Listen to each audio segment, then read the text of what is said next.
Are you ready for a silly fairy tale? How about I tell you 3 of them for the price of 1? I'll try to keep the introduction short, but this fairy tale is a great way to celebrate our 3rd season, and it's called The Three Sillies, adapted by Joseph Jacobs.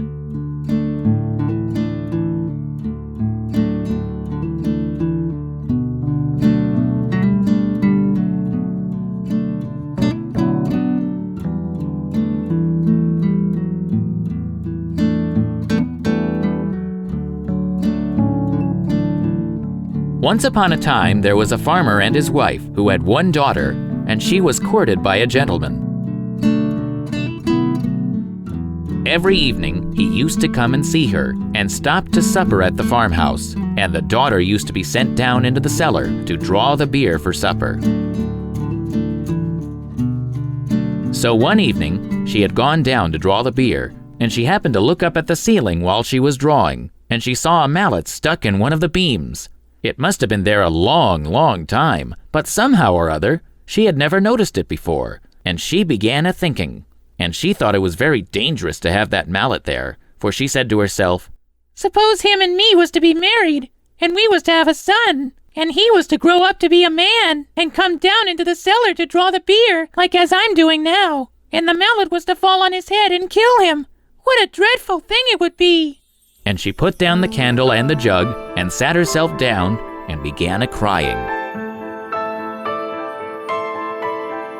Well, they began to wonder upstairs how it was that she was so long drawing the beer, and her mother went down to see after her, and she found her sitting on the settle crying, and the beer running over the floor.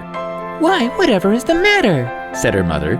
"Oh, Mother," she says, "look at that horrid mallet. Suppose we was to be married, and was to have a son, and he was to grow up, and was to come down to the cellar to draw the beer, and the mallet was to fall on his head and kill him. What a dreadful thing it would be!" "Dear, dear, what a dreadful thing it would be," said the mother, and she sat her down beside the daughter and started crying too.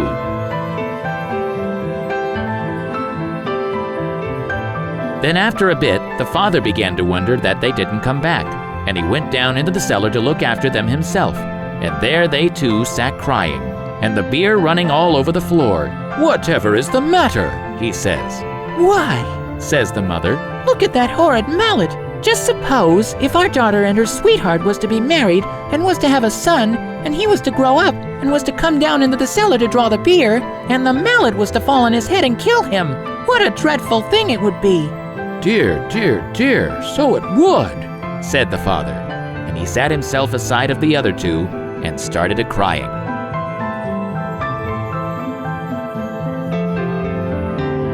Now the gentleman got tired of stopping up in the kitchen by himself, and at last he went down into the cellar too, to see what they were after. And there they 3 sat crying side by side, and the beer running all over the floor. And he ran straight and turned the tap. Then he said, "Whatever are you 3 doing sitting there crying and letting the beer run all over the floor?" "Oh," says the father, "look at that horrid mallet. Suppose you and our daughter was to be married, and was to have a son, and he was to grow up, and was to come down into the cellar to draw the beer, and the mallet was to fall on his head and kill him."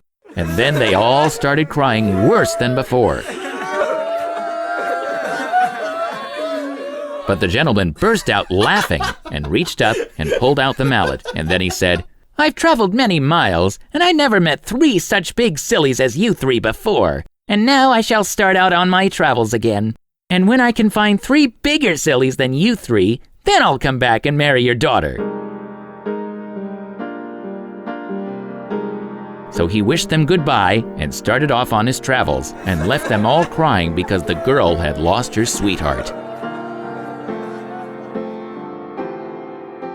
Well, he set out, and he traveled a long way, and at last he came to a woman's cottage that had some grass growing on the roof. And the woman was trying to get her cow to go up a ladder to the grass, and the poor thing dared not go. So the gentleman asked the woman what she was doing. "Why, looky," she said. "Look at all that beautiful grass.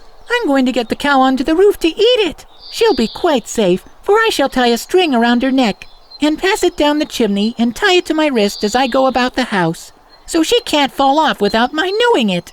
"Oh, you poor silly," said the gentleman. "You should cut the grass and throw it down to the cow." But the woman thought it was easier to get the cow up the ladder than to get the grass down. So she pushed her and coaxed her and got her up and tied a string round her neck and passed it down the chimney and fastened it to her own wrist.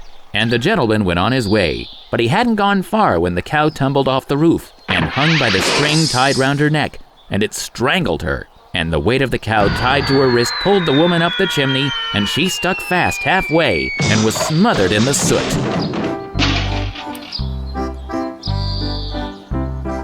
Well, that was one big silly.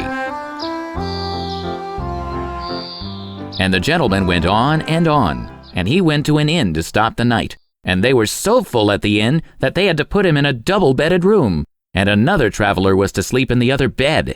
The other man was a very pleasant fellow, and they got very friendly together. But in the morning, when they were both getting up, the gentleman was surprised to see the other hang his trousers on the knobs of the chest of drawers and run across the room and try to jump into them. And he tried over and over again and couldn't manage it. And the gentleman wondered whatever he was doing it for.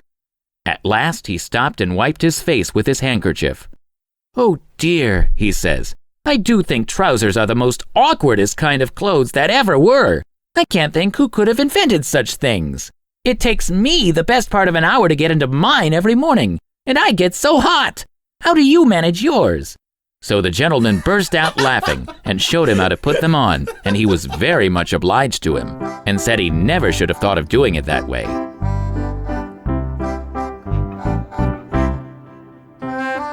So that was another big silly.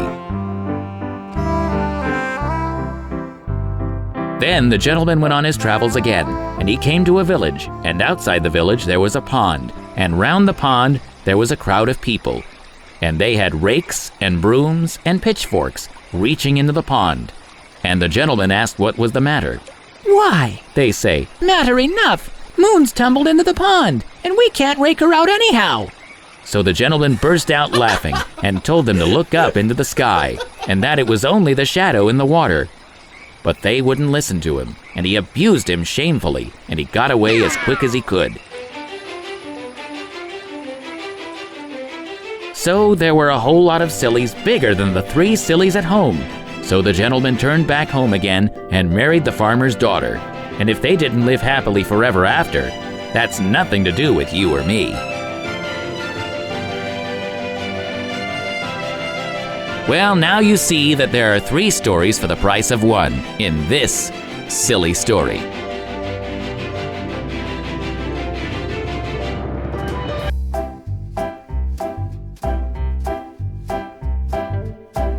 If you enjoy great stories like this one, please click the like button and follow Tristan's Storytime on social media.